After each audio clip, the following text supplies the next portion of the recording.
What if I told you you can get stronger after 60 without hurting your knees, hips, or shoulders? Most seniors think pain is just part of staying active, but that's a myth. In this video, I'll show you 5 gentle, joint-friendly exercises that build strength, improve balance, and boost mobility without discomfort. And I'll explain the science-backed reason these movements work better than traditional workouts for anyone over 60.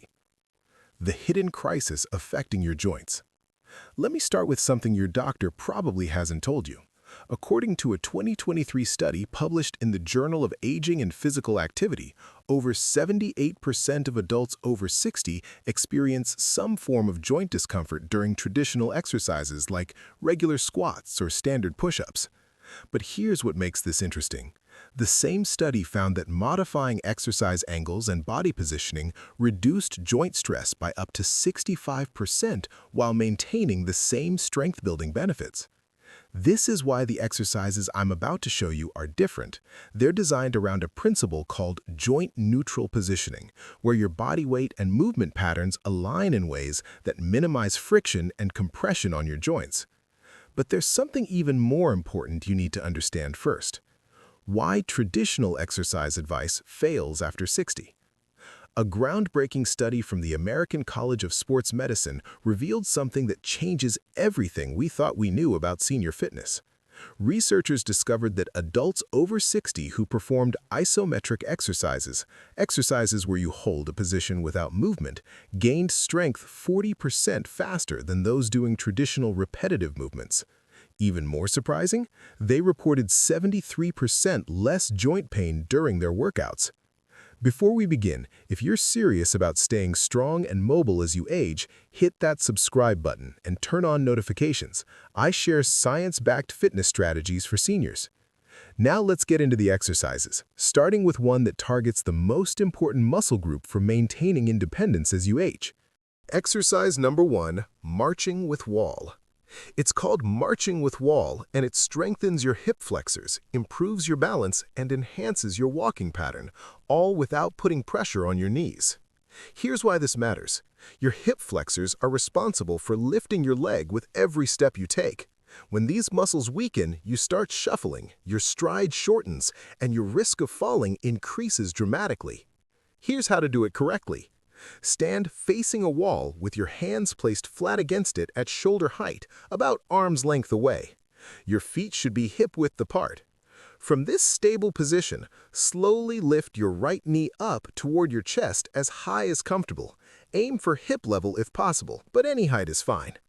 Hold this position for 2 to 3 seconds while keeping your back straight and your core engaged. Slowly lower your foot back down with control. Now repeat with your left leg. The wall provides stability without doing the work for you. Your hands are there for light support and balance, not to hold you up. This allows you to focus entirely on the lifting motion and building strength in your hips and legs. Start with 2 sets of 10 repetitions on each leg. As you build strength over the next few weeks, try lifting your knee slightly higher or holding the position for 5 seconds instead of 3. To make it easier, stand closer to the wall for more support. To make it harder, step further back from the wall or try lifting your knee without touching the wall at all. Exercise number 2, seated arm raises.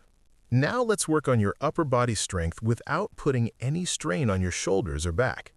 This is the seated arm raise, and it's particularly effective because sitting removes the balance component, letting you focus entirely on building shoulder and upper back strength. According to research from the National Institute on Aging, maintaining upper body strength is directly linked to your ability to perform daily tasks like reaching overhead, carrying groceries, or getting dressed independently. But traditional shoulder exercises often cause pain for people over 60 because of rotator cuff issues or arthritis. Here's the proper form. Sit in a sturdy chair with your back straight and feet flat on the floor. Hold your arms at your sides with your palms facing forward. From here, slowly raise both arms straight out to the sides, keeping a slight bend in your elbows. Stop when your arms reach shoulder height. Your body should form a T shape.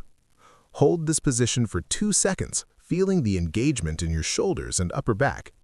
Then, slowly lower your arms back down with control. The key here is the controlled movement. Don't swing your arms or use momentum.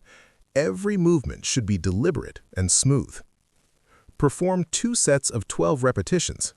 As you get stronger, you can add light resistance by holding water bottles, soup cans, or light dumbbells, starting with just 1 or 2 pounds.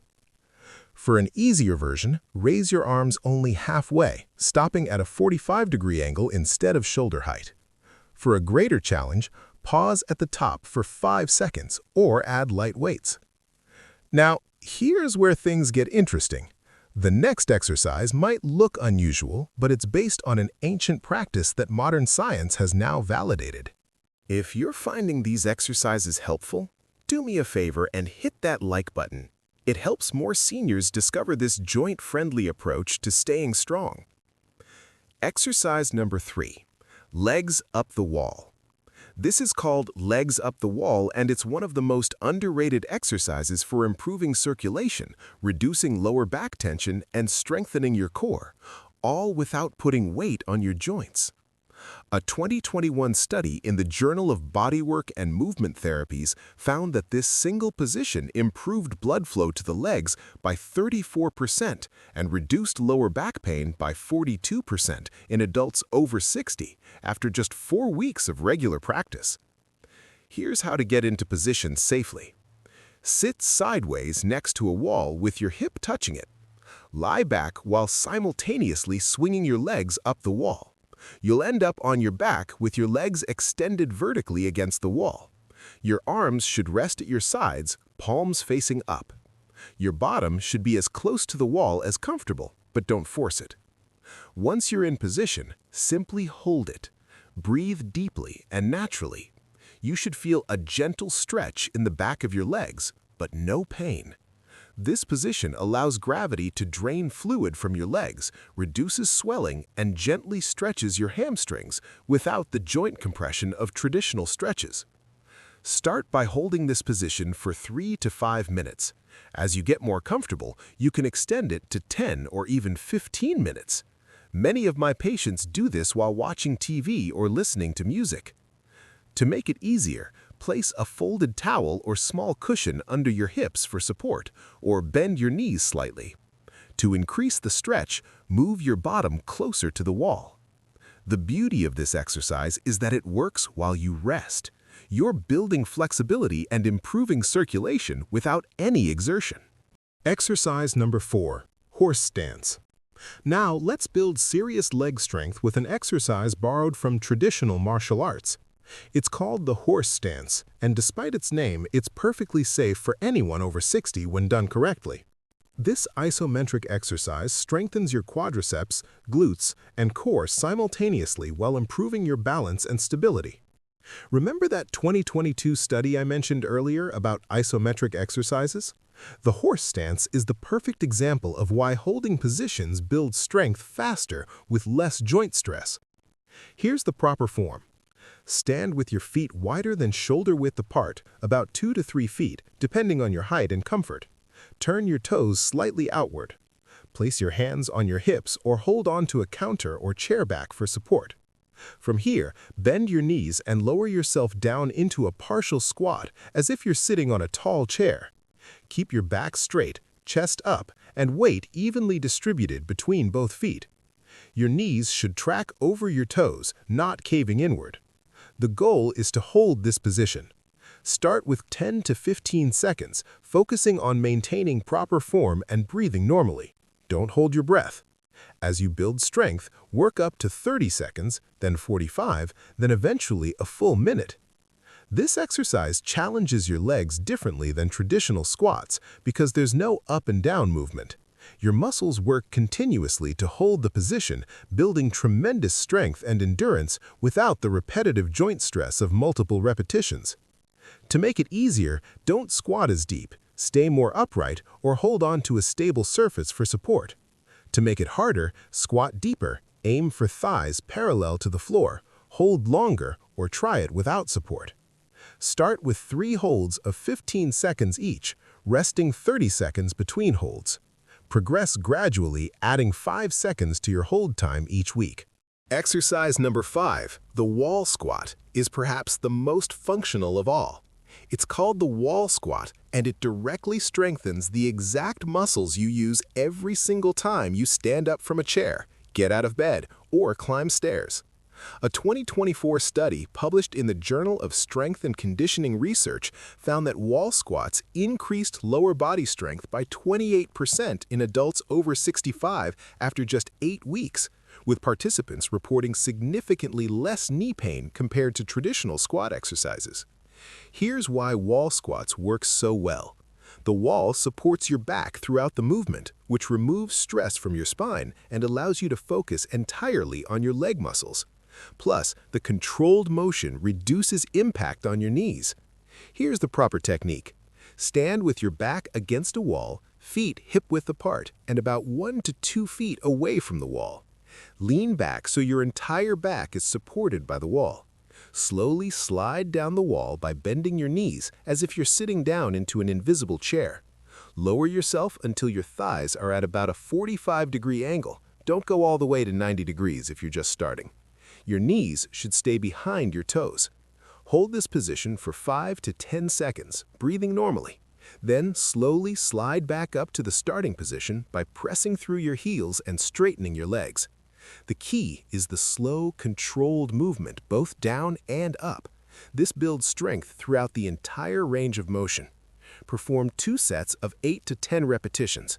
As you build strength over several weeks, you can squat slightly deeper, hold the bottom position longer, or increase your repetitions to 12 or 15. For an easier version, only squat down a quarter of the way or hold the position for just 3 seconds. For a greater challenge, squat deeper, aiming for thighs parallel to the floor, or hold the bottom position for 15 to 20 seconds. Here's the key that makes all 5 exercises effective: the 20% rule. Each week, increase your reps, hold time, or difficulty by just 20%, not more. This rule comes from physical therapy and rehab science. Why it works? After 60, consistency beats intensity. Your joints, tendons, and muscles need time to adapt. Pushing too hard causes pain and setbacks. Slow, steady progress builds real strength that lasts. For example, if you did 10 marching steps this week, aim for 12 next week. If you held a stance for 15 seconds, try 18. These small gains add up fast. This is how one of my 67-year-old patients went from struggling to stand up to hiking 3 miles in just 10 weeks, by improving gradually, not rushing. Your simple plan: do these 5 exercises 3 times per week with a rest day in between. Order: marching with wall, seated arm raises, horse stance, wall squat, legs up the wall, cool down. Track your reps and hold times and apply the 20% rule each week. In 4 weeks, standing up feels easier. In 8 weeks, balance improves. In 12 weeks, you'll feel stronger and more mobile without joint pain.